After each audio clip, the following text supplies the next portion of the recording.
Après des enfants juifs, des journalistes, des dessinateurs de Charlie, des policiers, des militaires, un prêtre, des spectateurs de concerts et d'événements sportifs, des civils innocents, c'est au tour d'un enseignant de notre école publique et laïque d'être sauvagement assassiné.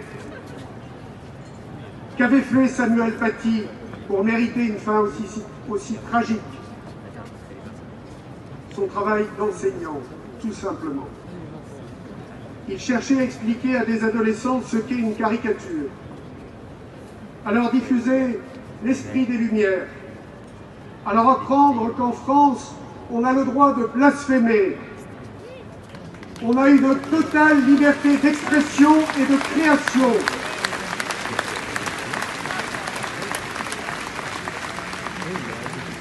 La France est un pays de liberté, le pays de la Déclaration des droits de l'homme et du citoyen.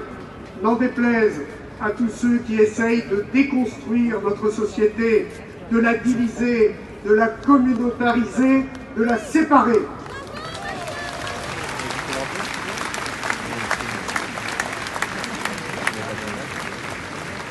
Assassiner un enseignant, c'est assassiner l'école de la République.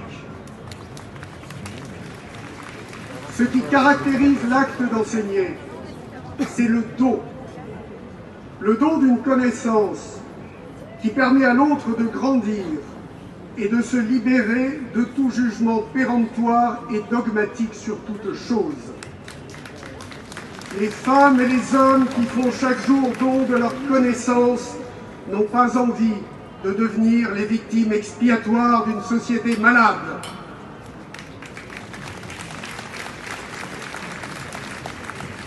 Aujourd'hui, nous sommes réunis pour honorer la mémoire de Samuel Paty. Nous pensons à sa famille, à ses amis, à ses collègues enseignants qui doivent porter le lourd fardeau de sa disparition tragique. Soyez courageux, mais n'ayez pas peur. Continuez pour lui à diffuser ses valeurs, à transmettre vos enseignements.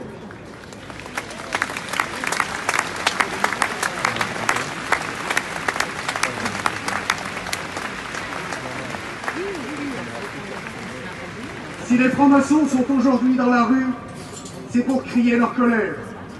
Osons dire « assez ».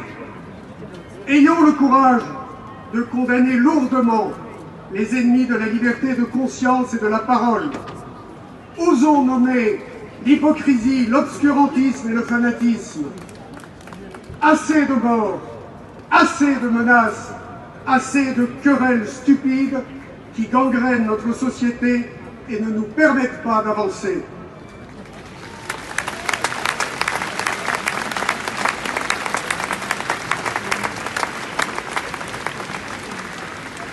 Les principes fondamentaux de notre République sont remis en cause par des courants intellectuels relativistes qui font le lit des fondamentalistes les plus obscurantistes.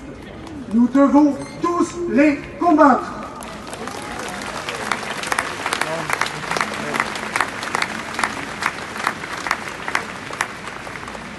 Républicains de tous bords politiques, il est venu l'heure de se retrouver, de se rassembler, de défendre nos institutions avant qu'il ne soit trop tard.